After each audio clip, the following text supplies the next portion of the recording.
What's up, everyone? It is your host, Ghost, coming to you live. Another wonderful video. Sorry for the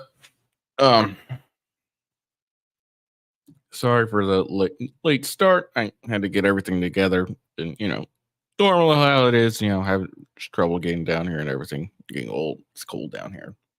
But anyways, yeah. So sorry for the extended delay.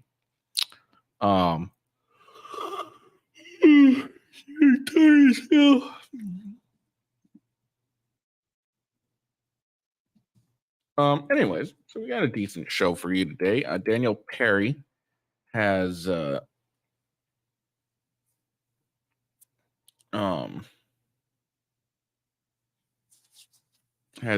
his request for dismissal in his upcoming trial denied. JP Morgan CEO speaks the truth, and then we're gonna get a kind of like clip that kind of goes along with it.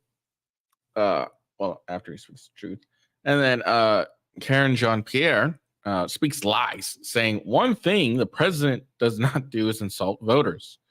That's completely bullshit. And we'll look at a couple articles, and we'll watch a video. And then we're gonna look at some of Donald Trump's deposition at the Jean Carroll, and also his comments after the hearing. And then a UFC fighter gets into it with a journalist, and then New Mexico Republicans are looking to impeach the governor. So we'll look at that, and that's the plan for today. Before I get started, make sure you give me a like and a follow. Follow me on Rumble or on at official W Ghost. Follow me at official W Ghost on X. Best way to follow me. You'll find when I go live, etc., etc. Let's see. Follow me obviously at rumble.com/withghost as the best way to. Would be the apropos place to follow me, because that's where I'm mostly at. That's where I got my most views, etc. So follow me there. That'd be muy appreciato. Let's see, and then same with my gaming channel, Gaming with Ghost, of course, best place. Check out the link below for my affiliate program of Coffee Brand Coffee, best coffee in the world, in my opinion. Let's see what else. Twitch.tv/official with Ghost. YouTube.com/with Ghost. I think that's it. I think that's everything. Sorry about that. Oh.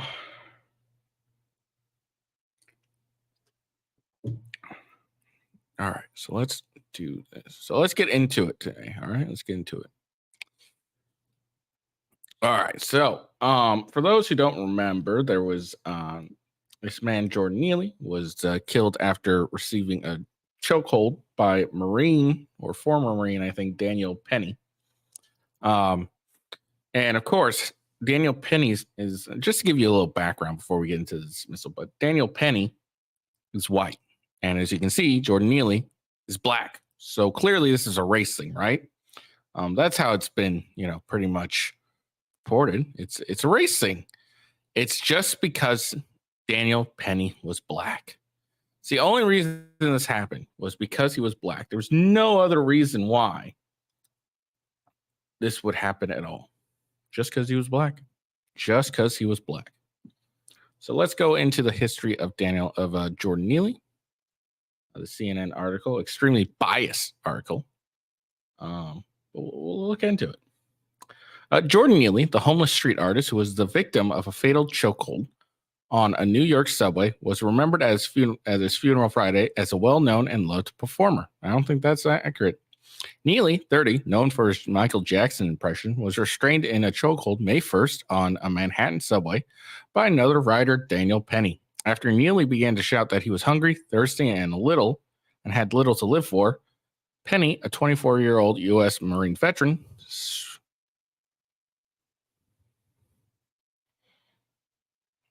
surrendered. Okay, that was weird. Okay. Surrendered to police last Friday to face a second-degree manslaughter charge. He performed in front of thousands of people in New York, in the streets of New York City, and on the subways where he was well known and loved. I don't think it was very loved that much. Neely's great aunt Mildred Mazu said at his funeral service at the Mount Neboy Baptist Church in Harlem. One of Jordan's biggest passions was to dance and entertain. He was greatly influenced by pop star Michael Jackson, who he started idolizing from the age of 7. Over time, he began to perfect MJ's dance moves by the time he turned 18, Mazu said. Neely's death ignited protests and calls for Penny's arrest while refocusing attention on struggles with homeless and mental illness across America. Penny was released on a bail package last week, which included a $100,000 cash insurance company bond. He has not been indicted and has not yet been required to enter a plea. Neely had experienced mental health issues since 2007. When he was 14, his mother was murdered, said the Neely family, Don Mills. He had been traumatized after his mother's brutal killing was followed by the discovery of her body in a suitcase. His friend Moses Harper told CNN. After Neely lost his mother, with whom he shared an unbreakable bond, he moved with his father, Mazu said, adding that in high school he was a star basketball and soccer player. Of course, this fucking dude. Fucking Al Sharpton.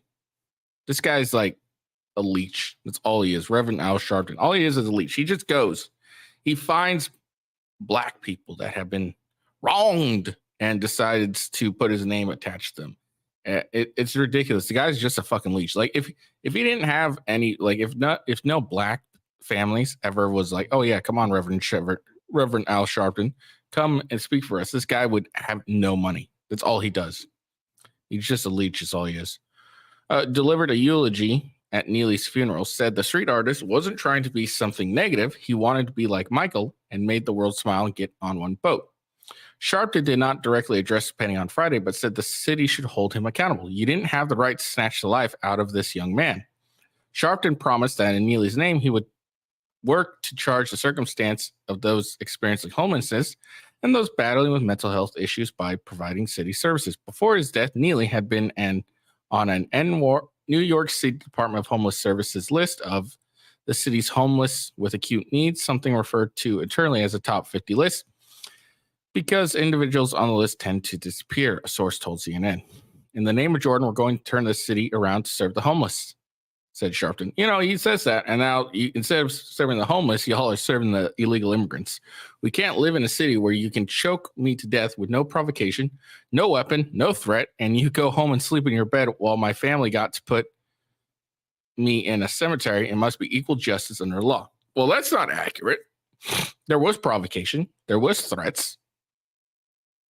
There wasn't a weapon, but you don't need a weapon to threaten or provoke anyone. Penny's attorney said in a statement last week that Neely had been aggressively threatening passengers, and Penny and others had to act to protect themselves. Daniel never intended to harm Mr. Neely, they said. Penny's attorney said they are confident he will be fully absolved of any wrongdoing. Neely's death was ruled a homicide, though the designation does not mean there was intent or culpability. A spokesperson for New York City office of the chief medical examiner said earlier this week, noting at the time it was a matter for the criminal justice to determine. Being ruled a homicide, that just means death at the hands of another person. Basically, you die, you died, and someone else was involved. That's all homicide is. We get this bad look homicide means that they murdered them. No, homicide just means death at another person.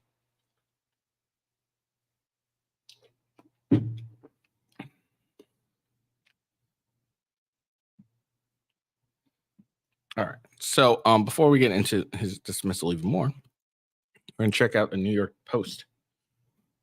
So that was close to when it happened. This New York Post was October 10, 2023. So this is fairly recent. In a request that the case be tossed out, lawyers for the defendant, Daniel Penny, drew on testimonies from pastors who described their unease before Penny intervened.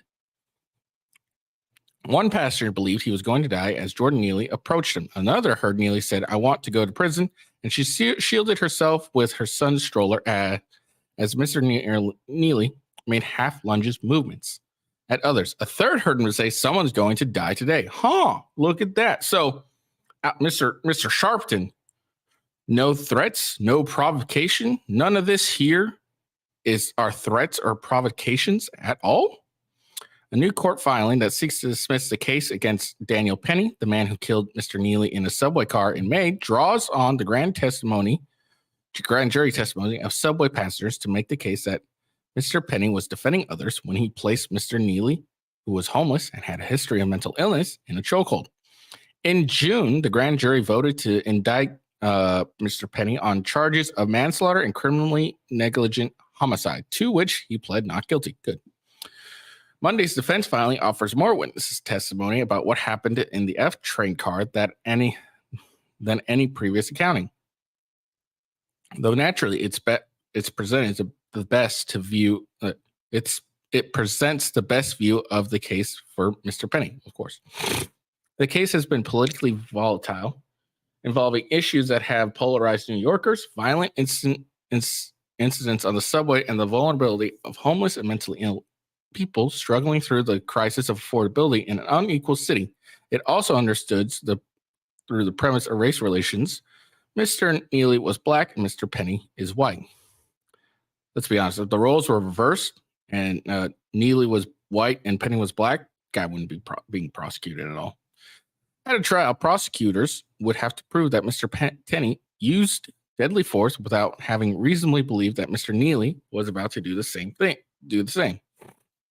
The filing suggests that Mr. Penny's lawyers, Thomas Kedniff and Stephen Razors and Barry Cammons, may be able to call at least 4 witnesses who could testify that they had feared for their lives, which is also very important in a self-defense case, because you can provide self-defense even if you don't feel personally, you don't have a personal fear of death or anything, but you can see others or, can articulate, I saw others and they were in fear for their lives by, what, blah, blah, blah. But yeah, you can use self-defense with deadly force if you're protecting the lives of others. Sorry. Prosecutors with the Manhattan District Attorney's Office will file the response later this year. Spokeswoman for the office declined to comment. Motion to dismiss a case are standard tactic, and Mr. Penny's legal team was expected to file this month. The motion begins with faulty background that opens on May 1st, the day that Mr. Penny and Mr. Neely encountered each other on the crowded northern bound train. It was reported almost immediately after the incident that Mr. Neely had been yelling at other passengers, that he had said he was hungry, thirsty, that he was ready to die. Testimony from the grand jury, in which witnesses were questioned by prosecutors, provide new details, though it's unclear what the filing leaves out of the picture. In order to indict, the grand jury would have to have found there was reasonable cause to believe that Mr. Penny committed a felony. And to be clear, here's the problem with grand juries: is grand juries are the evidence is showed in the light most favorable to the prosecution. So it's not really that hard to secure a grand jury indictment because, if I remember correctly, all grand juries really see is the evidence that the prosecution handpicks for them to see.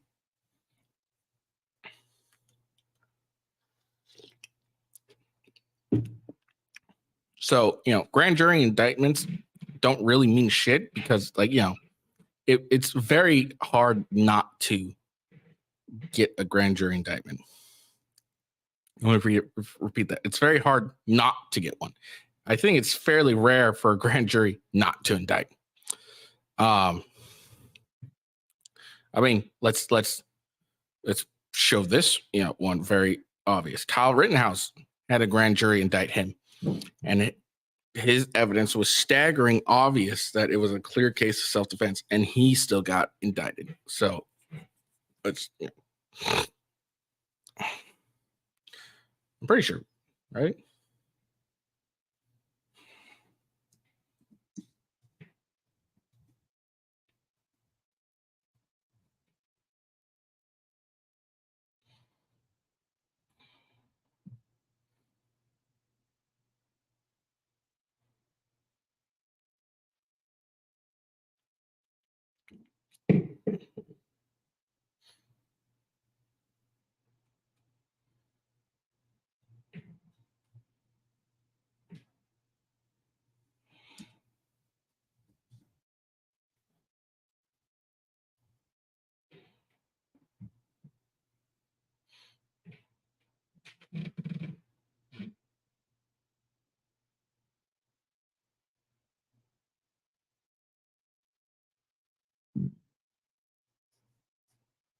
Hold on, I'm just trying to see if I was right about that.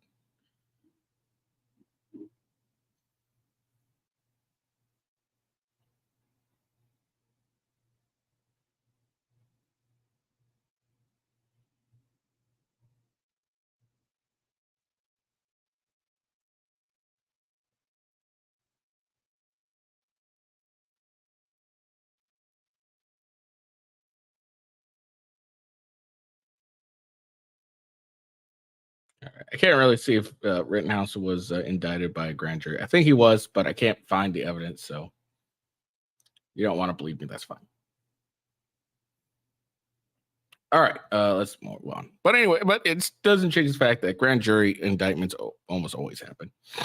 Some of the quotes included in the filing speak to the tense atmosphere on the car that day.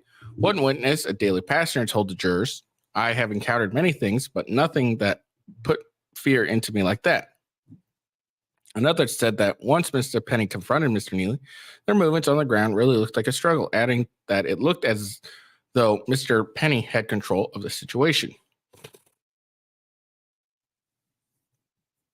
Mr. Penny's lawyers also argued that the prosecution failed to prove that Mr. Penny caused Mr. Neely's death, asserting that the determination of a medical examiner who found that Mr. Neely had died from asphyxiation. I can't even say the words. Was incomplete. They say that Mr. Penny did not apply a lethal chokehold and that the search of his phone history was inappropriate. Okay.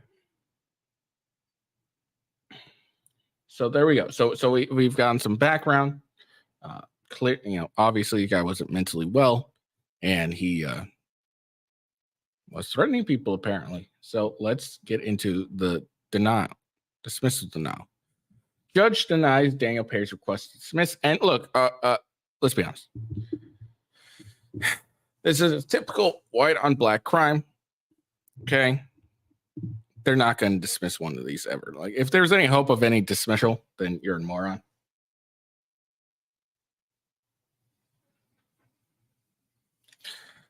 Because this is a very high profile case. And no judge is going to want to, outright dismiss a high profile case, especially if it's a white on black crime.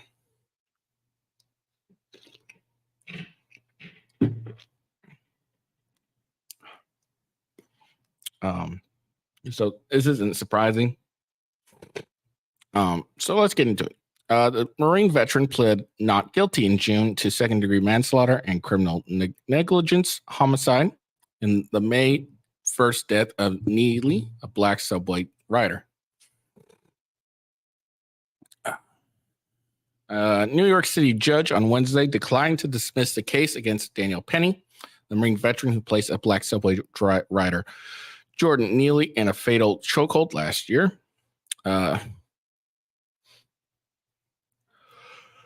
Penny, 25, pled not guilty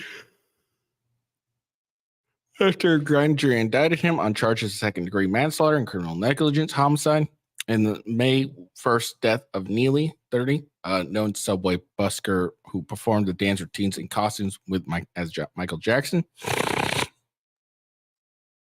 Penny and Neely were riding the F train in Manhattan when the latter began a somewhat aggressive speech about how he was thirsty and hungry. Witness Juan Alberto Vasquez has told NBC New York Vasquez caught some of the altercation on camera. The video showed Penny on the ground holding Neely in a chokehold while two other subway passengers helped restrain him. Vasquez said the chokehold lasted about 15 minutes. Penny, who is white, said he was defending himself and others after Neely began to aggressively threaten people. In October, his attorneys filed court documents seeking a dismissal of the case, saying one of the passengers was afraid he was going to die when Neely approached, NBC News reported. At the time of his death, Neely was homeless and had mental health issues. His family said he had struggled since his mother was murdered in 2007. Don Mills, an attorney for the Neely family, said the judge's decision was a big win. It's not a big win. It's more of an expected win. Like, you kind of expect this shit. It's very rare that they're going to do a dismissal. But it's standard to, request a dismissal. Like, when they go to trial at the end of the prosecution's, like when the prosecution rests their case, they're also going to request a dismissal. That's just standard. Okay. I think it's important to know that the grand jury said Daniel Perry should face charges for killing Jordan Neely. His attorneys tried to get the judge to overrule that and to say that what the grand jury said didn't matter, but the judge didn't do that. The judge said that Daniel Penny will face these charges, he told reporters. That's not really accurate. We're coming back in March, and our expectations is that Daniel Penny is going to be found guilty for killing Mr. Jordan, Mills added. Attorneys for Penny said, while we disagree with the court's decision not to dismiss the indictment, we understand that the legal threshold to continue even an ill-conceived prosecution is very low. We are confident that juries aware of Danny's actions and putting aside his own safety to protect the lives of his fellow past riders will deliver a just verdict. Steve Reeser and Tom Kenneth said in a joint statement, Danny is grateful for the continued prayers and support through this difficult process. Neely was unconscious when officers arrived at the Broadway and East Houston Street subway station. He was pronounced dead at the hospital, police said. The city's medical examiner said he died from compression of the neck. Chokehold ruled his manner of death a homicide. His death sparked a national debate and renewed calls to address homelessness, mental health, and violence on subways. Penny is due back in court March 20th. All right. Now, here's my thing about all this. What? His family are like, oh, it's so terrible that this happened. We just want justice. Where were you when this guy, Daniel or Jordan Neely, was clearly mentally ill? Clearly, look. The odds of this is his first time ever being violent and aggressively threatening people is very low. Okay. So let me get this straight for the family of Neely. And look, my heart goes out. It's very hard for the, family members to, have a loved one die. But you're telling me this guy was, obviously terrorizing other passengers. People are like, oh, well, he was, did a lot of dancing and all that stuff. Yeah. But again, I guarantee it's not his first time being aggressive and violent. So he's also probably terrorizing people too. But you're telling me you allowed this guy to be on the streets, homeless. You guys didn't help him at all. You kind of just like went meh with his problems and just left the city to deal with him. You didn't handle him at all. And now that he's dead due to the fact that he, was not stable and you guys didn't do anything, now you want fucking justice. How about justice prior to having to deal with any of this crap at all? Why didn't you take care of him in the home? Why didn't you like, hey, look, you don't need to be homeless, stay with us and get him to a doctor and get him the help he needed? But no, you left him on the street. So don't give me this crap that, oh, now we're going to seek for justice. No. You guys just fucked up and made terrible decisions. And instead of being held accountable, instead of holding yourselves accountable, like, look, we weren't there for Jordan when he really needed us. We kind of just let the city government deal with him, and we left him. We were on our merry way and all that stuff, and we just left it as is. And we let Daniel Penny. I got to change his name. His name's Perry in my thing, but okay, sorry. We caused Daniel Penny to have to confront Jordan Neely in a way that he felt was appropriate due to the aggressive nature of our board Jordan acting towards people. It's our fault that this all happened, and Jordan Daniel shouldn't be on trial for our bad decisions. That's what they should be doing. But no, instead of taking some sort of responsibility, they're like, hey, we let this, we let it happen. But I mean, we didn't do anything to prevent anything from beforehand. So it's Daniel Perry's fault. Such a lack of accountability, basically. But yeah, it just irks me. It's like these people, they spent, years and years dealing, obviously was having some big mental issues, and they did nothing apparently did nothing to help him because he was homeless on the street. They didn't let him live with them or nothing. He was homeless on the street. So therefore, all I can assume is they didn't do shit for him. Just left him on the street and let the city have to deal with him instead of dealing with him your own damn self. But now that he's dead, now you want to get all offended. Fuck you guys. All right, moving on. So JP Morgan CEO is going to spit some facts here.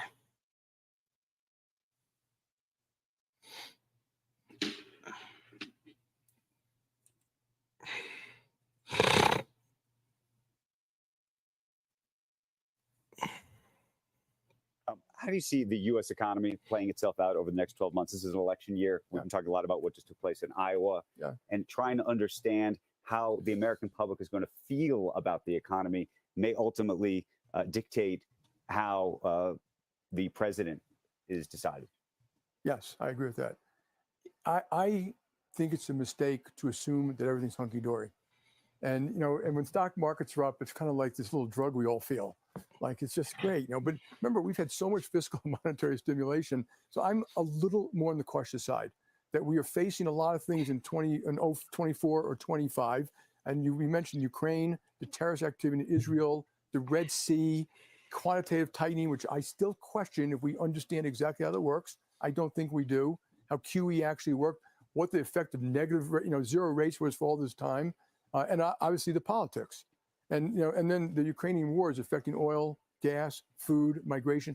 So you have all these very powerful forces that are going to be affecting us in 24 and 25. So if I was the government, I would be preparing for what I'm going to do about that, assuming things aren't good.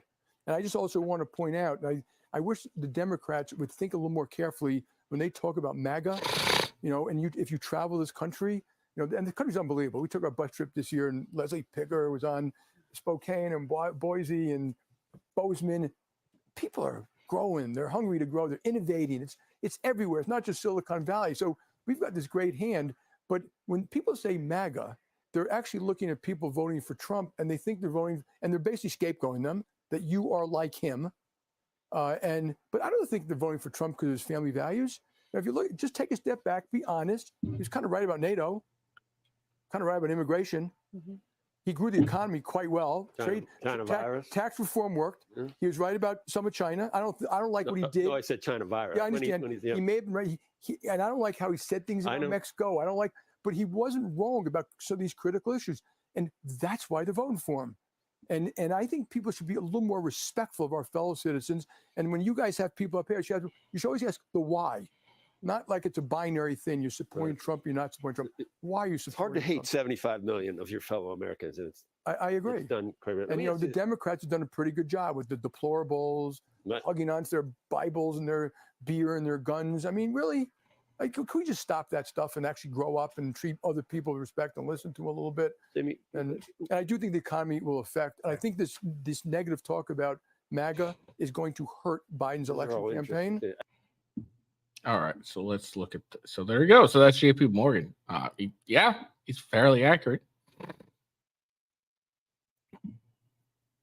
Like there's just such a hate for MAGA people, and then you don't no one, like, these people don't take a time to be like, hey, let's listen to their point of views. Because every time you see a MAGA person like debating a leftist person is going like mentally fucking ill and flipping out on them every single time. Now, I think this next video really exemplifies what JP Morgan CEO is talking about. So let's listen to this guy. Why is everything so damn expensive? 4 years ago, my rent was $1,200 a month at a luxury apartment complex. It is now $2,100, not even including utilities. I went to the grocery store yesterday, right, and got 3 bags of chips, some ground turkey, and some vegetables, and it was $67. What? My car insurance from 4 years ago until now, with no tickets, no wrecks, no nothing on my driver's record, has gone from $130 to $240 per month. 3 years ago, my electric bill was averaging $45. Now it's averaging $125. You go and get a tank of gas once a week, and you're dropping $70. I mean, a guy can't even buy a can of dip for less than $8. $8 for a can of dip? What the fuck is going So I saw that. I think that pretty much like hits the nail on the head of what JP Morgan is talking about. I mean, do you agree? Yeah, everything's far more expensive. And that's what's really going for Trump right now is he can literally go and point to the records like, all right, just remember what your life was, 4 years ago, okay, when I was in office.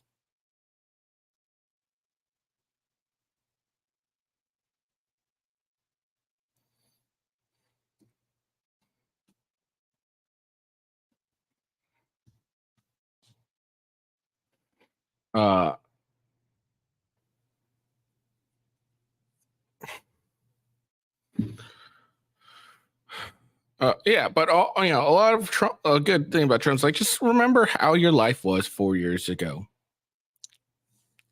and what your life is now. Just remember, how low gas was, how low grocery was, how better the economy is doing. He's got all these going for him, and that's why Trump's fairly popular, in my opinion, right now. Is people can remember. Like this wasn't like 8 years ago, or because that's a bit of a time. 8 years, 8, 12, 16 years, that's a decent amount of time to kind of like forget. We can literally remember, 4 years is fairly short. We can literally be like, I remember what life was 4 years ago. And another thing about it is not only could we remember what 4 years ago was, but it's such a drastic change. Like it's a big goddamn change. Like gas was $2, now it's $4. Like it's such a giant change that it's fairly obvious, and you can kind of see it honestly now. So I think that's why Trump's really winning.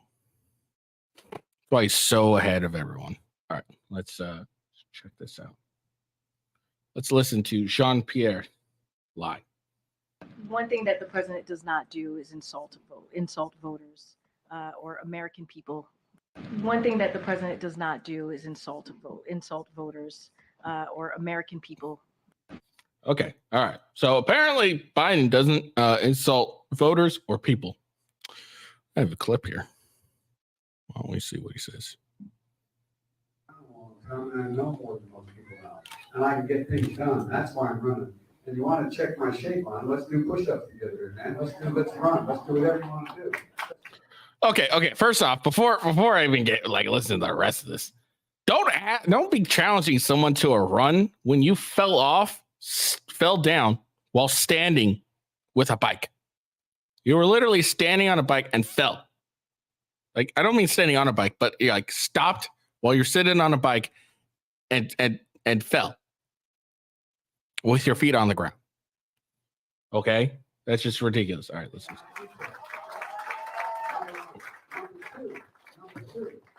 No one has said my son has done anything wrong, and I did not on any occasion. And no one has ever said it. Not I didn't one. say you were doing anything wrong. You said I set up my son to work in an oil company. Isn't that what you said? Get your words straight, Jack. That's what I hear on MSNBC. You don't hear that in MSNBC. Yeah, you do. You did not hear that. But you heard. Look, okay, I'm not gonna get in an argument with you, man. Well, yeah, you do, but look, Pat, look, here's the deal. See, look at that. Look, that was an insult. Here's the deal. It looks like you don't have any more backbone than Trump does. Oh. Look, Biden's pouting. Any other questions? Oh, ignoring a guy's questions. That's not insulting. I'm not voting for you. Well, I knew you weren't, man. You think I thought you'd stand up and vote for me? You're too old to vote for me. Oh, now he's too old to vote for him. All right, here we go. So there we go. There we go. Like, look, lady, look, come on. You can't be like, oh, the president doesn't insult voters. Come on. That's a damn lie, and you goddamn know it. And now here's an article from Fox News. On Tuesday, White House Press Secretary Karen Jean-Pierre claimed that President Biden does not insult voters, but he has made insulting remarks to them on several occasions. One thing the president does not do is insult voters or American people. Jean-Pierre said, however, Biden has a long history of questionable remarks to voters and members of the media.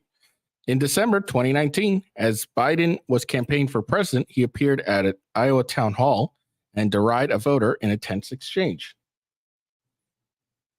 I'm not a Republican, one man told Biden at the event. I got two problems with you. One, you're damn near as old as I am. You're too old. I'm 83. And I don't know damn well I don't have the mental facilities I did. Inaudible. He went on to the topic of Ukraine's specifically lucrative job Biden's son held with natural gas firm Burisma Holdings during the Obama administration. But on the other hand, you sent your son over there to get a job and work for a gas company where he had no experience in order to get access for the president. You're selling access to the president just like he was. Biden fired back, "You're a damn liar, man. That's not true." And no one has ever said that. The claim that Biden sent his son to Ukraine for a job in Burisma is not accurate. The man later told Biden he did not plan on voting for him. Biden said he knew that because he was too old to vote for him. So look, that was we just watched that video. In May 2020, Biden appeared on the Charlemagne the God's Breakfast Club radio show and said anyone contemplating voting for him or Trump ain't black. I think that means for him, for Trump, not just him or Trump. Ain't black after the host said he should go to his New York studio for another interview. You got more questions? Well, I'll tell you what. Biden said, well, I'll tell you what.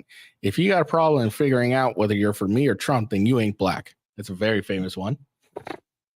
3 months later, and what's funny is Trump's doing a hell of a lot better with the black vote. 3 months later, in August 2020, Biden snapped at a reporter asking if he was a junkie after fielding questions if he had ever taken a cognitive test amid attacks from then President Trump over his mental stamina. No, I haven't taken a test. Why the hell would I take a test? Biden said, come on, man. That's like you saying before you got on this program, you take a test whether you take cocaine or not. What? What do you think, huh? Are you a junkie? What the fuck? He said, while turning the question back on the CBS News reporter Errol Barnett, who was black. Biden chuckled as he finished his response. Biden later confronted an auto worker while campaigning in September 2020, told him he doesn't work for him before calling him a horse's ass. Well, here's a clip for it, too. Well, he just clarified it. Wait. Take your AR-14s. This is not okay. Hold on. And let's keep moving. There's a lot of guys. A lot of guys going in this. I'm not working. Hold on. Give me a break. Hey. Look, here's the deal. Here's the deal. Are you able on the machine gun? I said, are you able on one? Machine gun? That's right. So right here, 15's illegal. I was out of the machine gun. No, it's not. Semi-automatic. Yeah, do you need 100 rounds? Do you need 100 rounds? In America, handguns than there are when you have assault rifles. Why are you advocating for assault rifles when people are buying handguns? Okay, let's. See, Biden gets pressed and his people like push people away. I represent my individual mind. Thank you. I'm representing me. I'm a fucking. When he answered your question, you kept on. That's fine. You guys have your own. And then 2022, Biden was caught on a hot mic calling Fox News correspondent Peter Ducey a stupid son of a bitch after he was asked a question about inflation. The White House did not immediately respond to Fox News' digital request for comment. So there we go. We have multiple instances of Biden insulting voters. Weird, right? Weird. Look, the problem with the Biden administration is when they want to lie, they just do very bad lies that are easily, fact checked. Like it was very easy to find these videos. Wasn't that hard? It's kind of sad how like they're, oh yeah, he doesn't. Oh, come on. Like even Biden supporters, when they heard this, are like, look, that's not really accurate. Let's be honest. Like, come on, that's not accurate. He does insult voters all the goddamn time. So, all right. And look, there's nothing like, look, it's just so funny just to listen. Like, he doesn't insult voters. Yes, he does. Come on, he does. It is what it is. He insults voters. No big deal. Life goes on. We'll all live. Okay, we'll all be fine. But he does insult voters. It's fine. Trump insults voters all the time. That's why we love him. It's hilarious. Like, it's not that big of a deal. You don't have to lie over dumb shit. All right. So this was apparently his deposition from October 19th of 2022. Let's see. Hold on.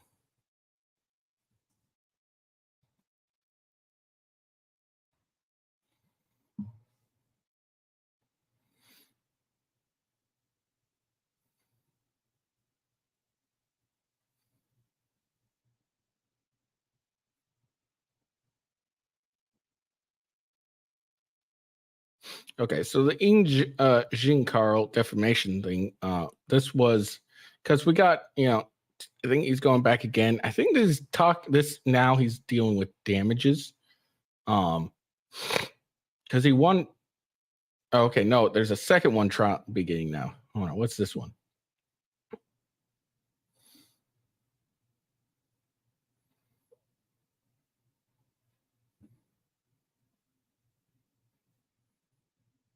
Oh, okay.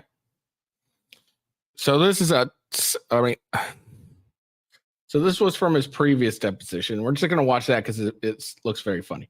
But this latest one where we got a clip of that of him talking about it after is him when he was president. Trump said Carol is not my type. That's apparently the separate instant of defamation that we're going on now.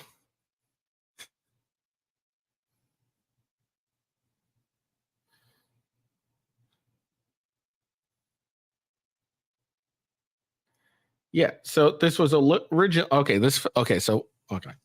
So this next one, it was originally a defamation lawsuit 4 years ago that was blocked by Trump's Attorney General Bill Barr, which he said it was bound within the bounds of his office as president.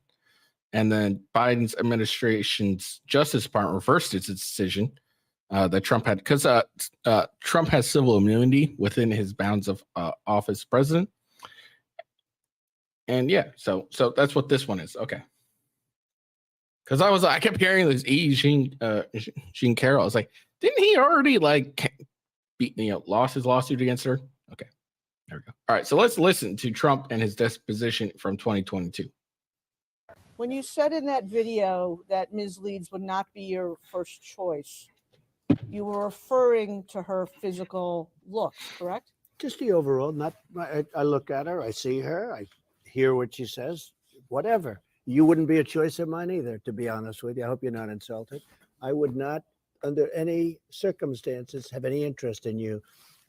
I'm honest when I say it. I would not have any interest in. When you said in Oh, that that's what it video was. that Ms. Leeds would not be your first choice. What he's saying is, you're ugly, bitch. And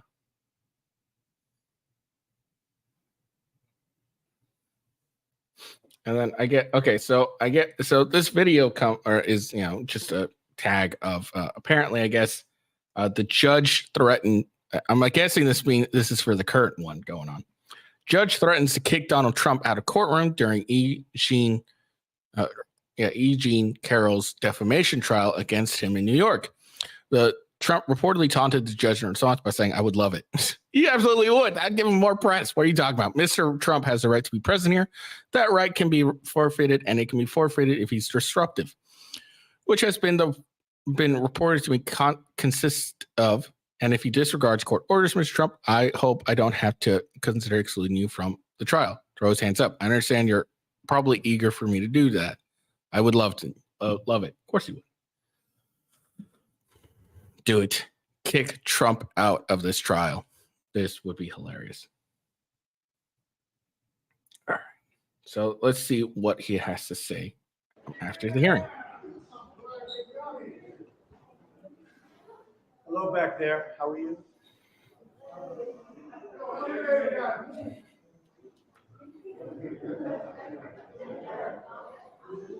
Ready?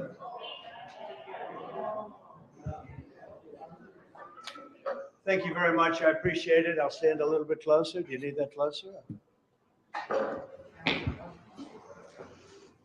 Thank you.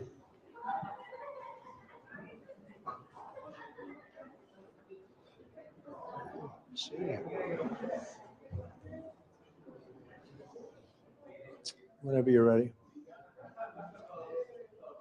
Well, thank you very much. So, as you know, the First Lady's mother passed away. The funeral is tomorrow, and we would have assumed that for a trial like this, it's not an emergency in terms of timing.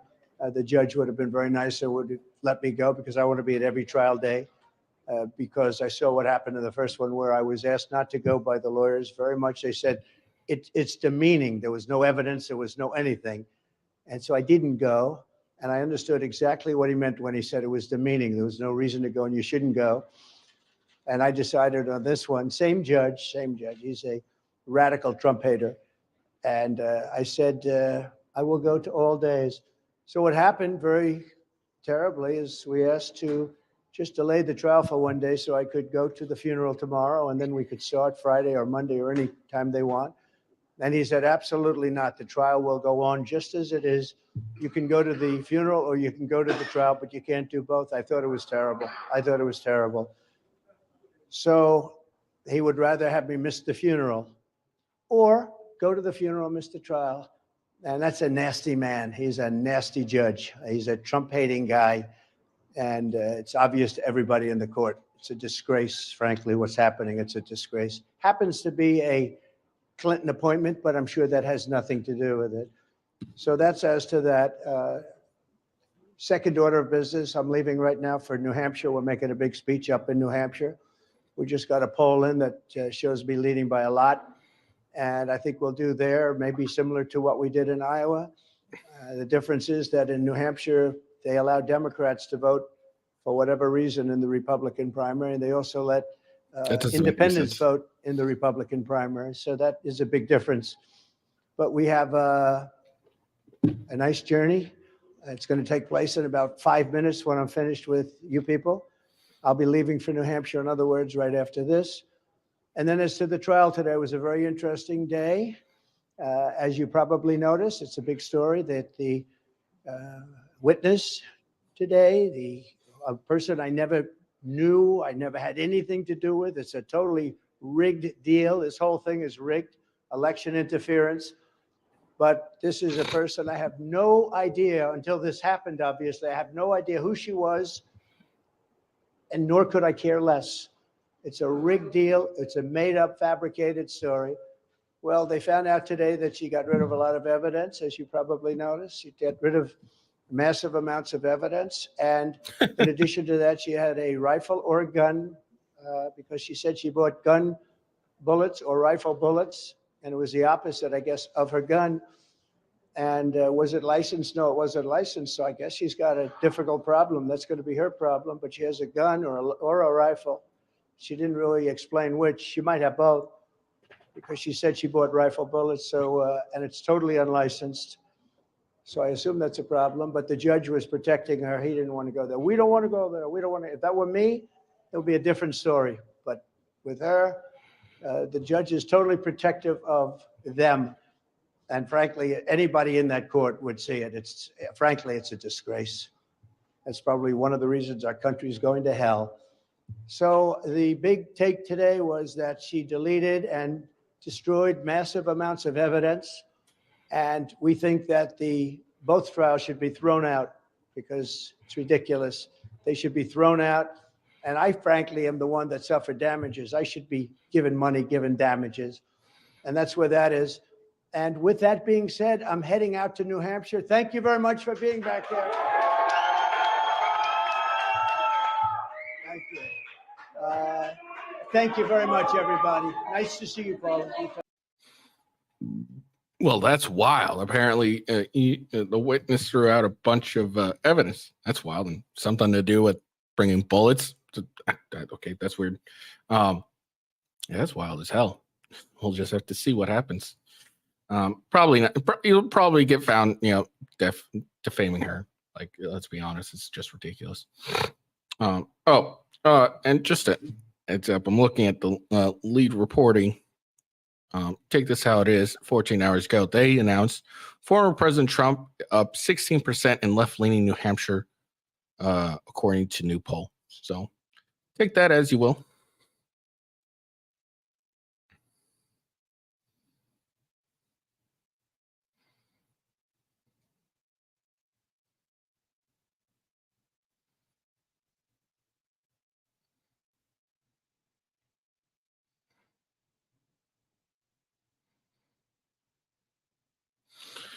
All right.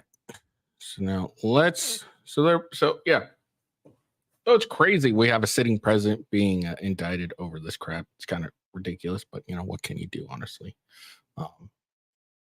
It's very wild. And he's getting sued for defamation for saying, she's not my type. That's really what if you boil it down, that's what he's getting defamed. He's being sued for saying, not my type.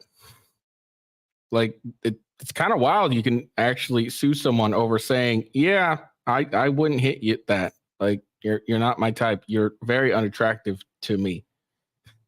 And apparently that's enough to get you sued. And it's kind of crazy, honestly. But I mean, what can we do in this fucked up world? How dare you say that you're not attracted to this woman? How dare you? She's only trying to ruin your life. All right, moving on. Let's listen to this UFC champ, Sean Strickland. He apparently goes off on a journalist, which isn't surprising. All journalists suck. I'm glad to hear it. It's been great. You Canadian? Of course I am. Are you part of the fucking opposition? Are you? I don't know how to phrase that. You got like fucking. Yeah. Well, I did want to ask you. Did you vote for Trudeau? I'm not gonna say. And let me tell you something right now. If a man says he's not gonna say, like, if you ask a motherfucker, did you vote for Biden? He's like, well, I'm not gonna say. That's none of your business. He voted for fucking Biden. Sean, so, hey, Sean, I'm glad you've had great experiences. So this is what I'm talking about, you guys. The enemy of Canada. Sure. That's what it's got to be. It's got to be. God damn, that fucking audio sucks. In this city, I did want to ask you about something you wrote a couple of years ago. You said if I had a gay son, I would think I'd. Oh, look, another reason I'm saying in the swamp, you guys, a swamp. You become a champion, you become a star, and someone. Let me ask you something. Are you gay? I had the chance to interact with a more diverse. Are you? Are you gay? Can I get an answer? Well, I'm asking. This is a part of. Are you a gay man? I'm an ally of the community. Okay. If you had a son and he was like, you had a son, he was gay, you'd be like, oh man, you don't want a grandkid? No problem with it. Oh man, well, dude, you're a weak fucking man, dude. You're part of the fucking problem. You elected Justin Trudeau. Like, when he sees the bank accounts, like, you're just fucking pathetic. And the fact that you have no fucking backbone. And has he shut down your fucking country and seized bank accounts? You ask me some stupid shit like that, go fuck yourself. Move the fuck on, man. That doesn't really answer the coward. question, but I did want to ask also things you said about the trans community. You said this past October when they announced the Bud Light sponsorship that you'd go so hard on Bud Light in your next fight, they'll have to accept me or denounce me when they know what and will know what they stand for. Are you? This guy's like that. This Canadian's not that Canadian. Are you still going to use your fight time to kind of speak on that? Here's the thing about Bud Light. 10 years ago, to be trans was a mental fucking illness. And now all of a sudden, people like you have fucking weaseled your way in the world. You are. This audio is killing my fucking ears. I don't know if it's the audio or the dude's fucking voice, but it is fucking annoying. Well, let's carry on. You are an infection. You are the definition of weakness. Everything that is wrong with the world is because of fucking you. And the best thing is the world's not buying it. The world's not buying your fucking bullshit you're fucking peddling. The world is not saying, you know what? You're right. Fucking chicks have dicks. The world's not saying that. The world's saying, no, there are two genders. I don't want my kids being taught about, who they could fuck in school. I don't want my kids being taught about, their sexual preference. Like, dude, this guy is a fucking enemy. You want to look at the fucking enemy to our world? It's that motherfucker right there, asking these stupid fucking questions. Sorry, I told the UFC I was being nicer. Lance, am I still good with this? Did I cross any lines? Hello, what the fuck? I didn't say the F word. You just brought this fucking guy in here to piss me off. I didn't say any F words. Well, continually to say a bunch of F words. All right. So yeah, apparently he has issues with gays and trans. Cool. No big deal. It is what it is. That was kind of funny, honestly. And he does have a point. Parents just don't want their kids dealing with this stuff. It's a dumb thing to have to deal with. Why are we letting schools teach our kids about trans shit? Like, it's weird. This is very weird that we're, it's just fucking weird. Leave kids alone. Hey, teachers, leave them kids alone. I don't really have much to say on it just because the audio was so fucking bad. I don't know if it was the audio or his voice, but it was real annoying. It was hard for me to digest. I have a really sensitive ear. It's like, when it comes to accents and voices and stuff like that, that gargle voice sounds like he's just like gargling a bunch of cocks. But he does have points. It was a total gotcha question. Had nothing to do with anything. It was just, let me make you look bad because you don't like gay people or something like that. So whatever. All right, moving on. So for those who don't remember, oh God, back when was this? Let's see, when was this article written? Probably.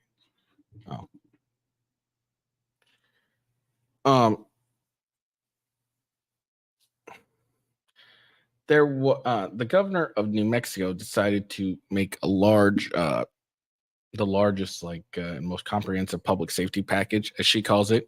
It was really limiting the Second Amendment. It was prohibiting.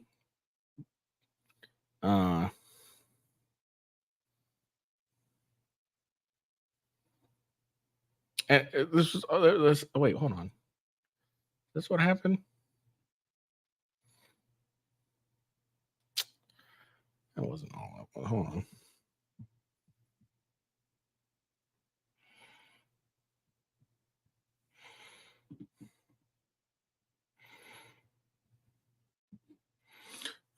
Let's see.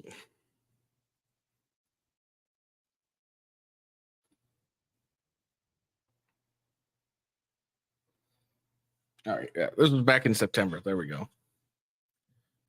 Yeah, she suspended the right to bear arms, saying the Second Amendment is not absolute. Yeah, she called it a public health emergency order and suspended the right to bear arms in Albuquerque and surrounding Bernalillo County.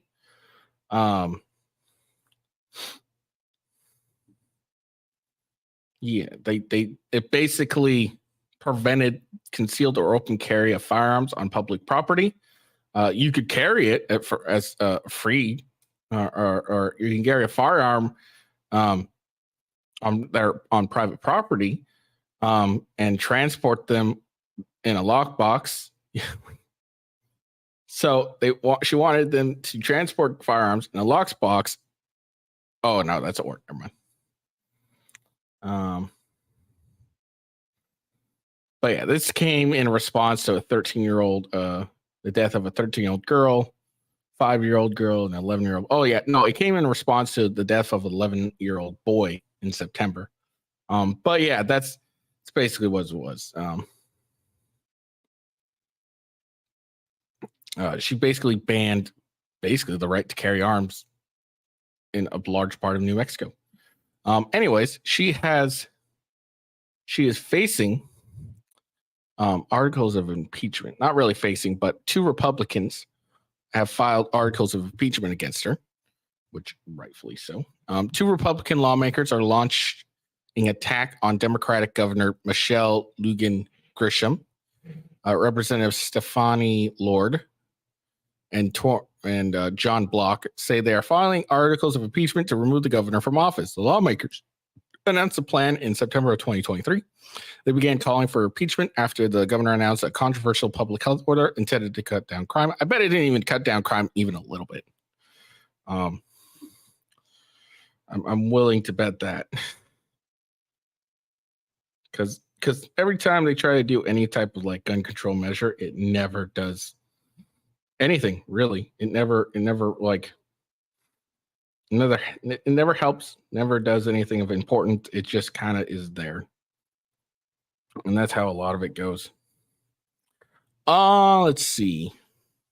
Now the 2 lawmakers have created a resolution for lawmakers to consider. The resolution asks the legislators to impeach the governor. A discussion draft of the resolution alleges the governor abridged the fundamental rights of law-abiding New Mexico citizens under the Second Amendment. In other words, the lawmakers are arguing that the governor's public health order violates the rights of New Mexicans. In New Mexico, impeachments have to be launched by the House of Representatives and tried by the Senate, according to the state's constitution. If the idea to impeach the governor moves forward, Chief Justice of the New Mexico Supreme Court Shannon Bacon would preside over the trial. To impeach a governor, 2/3 of Mexico's elected senators have to concur that the governor committed a crime or malfeasance in office. If the Senate finds that the governor did so, she could be removed from office and disqualified from holding office, or even be disqualified to vote. Representative Lord claims that the governor also violated the state's constitution, which protects a right to bear arms, and says members of the public are supporting the impeachment efforts. When Governor Lujan Grisham said when she said that her oath is not that was another thing. She was like, "Oh, my oath to the office is an absolute," or some shit like that. That was kind of crazy. The absolute that opened her up to impeachment, Lord said in an interview with KRQE News 13 Thursday. So we had started the process through the summer, and now we are bringing it back now. What she said is so unexcusable, it would be hard for even the best attorney on the planet Earth to save her, Representative Block said. Governor's office previously stated that the governor is preparing to fight challenges. A spokeswoman for the governor's office released the following statements. It is embarrassing that these legislators elected to represent the people of their districts are not pursuing a single piece of meaningful legislation to address the issues that New Mexicans are literally begging them to address. Public safety, education, house, and homelessness, healthcare, but are more interested in political stunts. Well, you also decided to block and suspend the right to bear arms, a fundamental right. And I'm sure there are just as many, if not more, wanting your governor to be impeached. But okay.